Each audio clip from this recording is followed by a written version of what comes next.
ఈ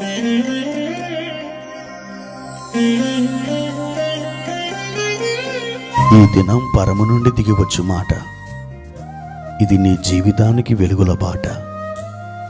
నీ ఒడిలో ఉంచబడిన దీవెనల మూట, అద్భుతాల ఆనంద ఊట. మార్చి 19 సంవత్సరమంతా మీరు బైబిల్ చదివి ముగించడానికి ఈరోజు మీరు చదవవలసిన లేఖన భాగం ఉదయం యెహోషువ గ్రంథం 1, 2 మరియు 3 అధ్యాయములు, సాయంత్రం మార్కు సువార్త 16వ అధ్యాయము.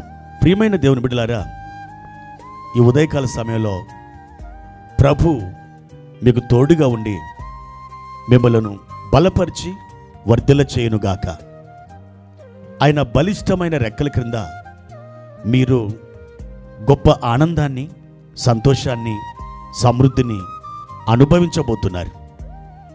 ఈ రోజున మీ ఆందోళన నిశ్చయముగా ఎగిరిపోతుంది. ఆయన మీకు తోడుగా ఉండి తన కృపా బాహుల్యం చొప్పున మిమ్మల్ని విజయవంతమైన బాటలో నడిపించబోతున్నాడు.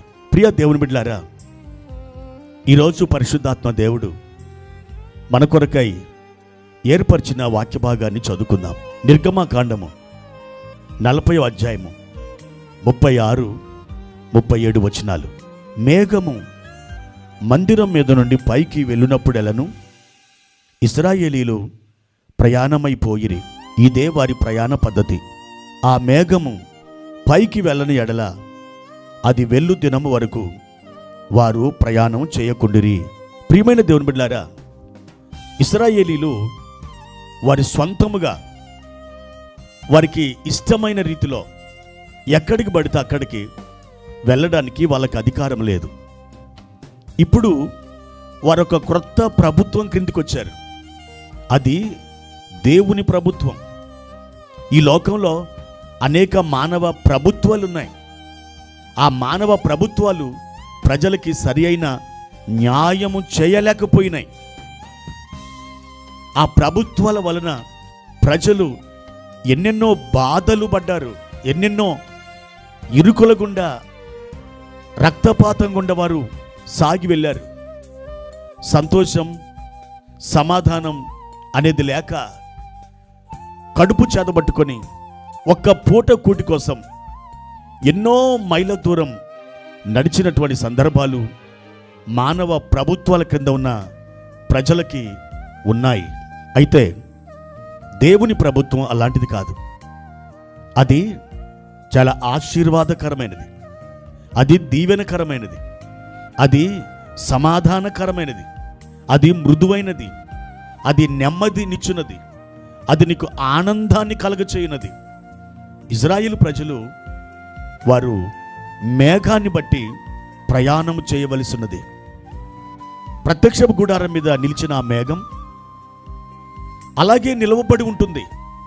ప్రజలందరూ కూడా ఉదయం, మధ్యాహ్నం, సాయంకాలం లేక అర్ధరాత్రులు వారు ఎన్నెన్ని పనులలో నిమగ్నమై ఉన్నప్పటికీ ఒక కన్ను మాత్రం ఆ మేఘం వైపు వేసి ఉంచాలి.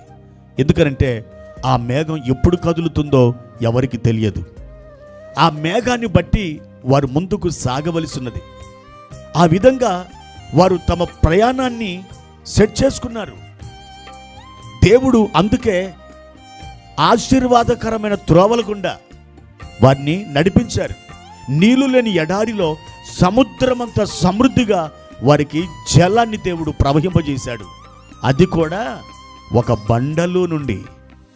అవును, దేవుని యొక్క మేఘము చొప్పున, దేవుని యొక్క ఆజ్ఞ చొప్పున, దేవుని యొక్క చిత్త ప్రకారం నీవు నడిచినట్లయితే నా ప్రియమైన సహోదరుడా, సహోదరి, నీకేమీ తక్కువ కాదు. తన ప్రజలు ఎక్కడ ఉండాలో, ఎన్ని రోజులు ఉండాలో దేవునికి బాగా తెలుసు. అక్కడి నుంచి బయలుదేరిన తర్వాత మరి ఎక్కడికి వారు వెళ్ళాలో అది కూడా దేవునికి తెలుసు. ఆయన యందు విశ్వాసం ఉంచి ఆయనకు మనం విధేయత చూపిస్తే ఆయన మిమ్మలను సరి అయిన త్రోవలో, సరి అయిన మార్గంలో మిమ్మలను నడిపించాలని ఆశిస్తున్నాడు. ఈ దినం మీరు ఈ వచనాలు చదివి ధ్యానించండి. కీర్తన 32:8, 48వ కీర్తన 14వ వచనం, 73వ కీర్తన 24వ వచనం, యెషయా గ్రంథం 58వ అధ్యాయం 11వ వచనం, యోహాను సువార్త 10వ అధ్యాయం 2 నుండి 5వ వచనం వరకు, నిర్గమాకాండం 13వ అధ్యాయం 21-22 వచనాలు, సంఖ్యాకాండం 9వ అధ్యాయం 16వ వచనం, సంఖ్యాకాండం 9వ అధ్యాయం 23వ వచనం, నెహెమ్యా గ్రంథం 9వ అధ్యాయం 19వ వచనం, కీర్తనలు 78:14వ వచనం. ప్రియమైన దేవుని బిడ్డలారా, ఈ వచనాలన్నింటిలో దేవుడు తన ప్రజల్ని ఎలా నడిపించాడో, అలా దేవుడు వారిని నడిపించినప్పుడు వారు ఏమేమి అనుభవించారో, ఏమేమి పొందుకున్నారో మీరు చూడగలరు. దయచేసి మీ విరామ సమయంలో ఈ వచనాలన్నిటిని కూడా మీరు చదివి ఒక 5 నిమిషాలు మీరు ప్రార్థన చేయండి.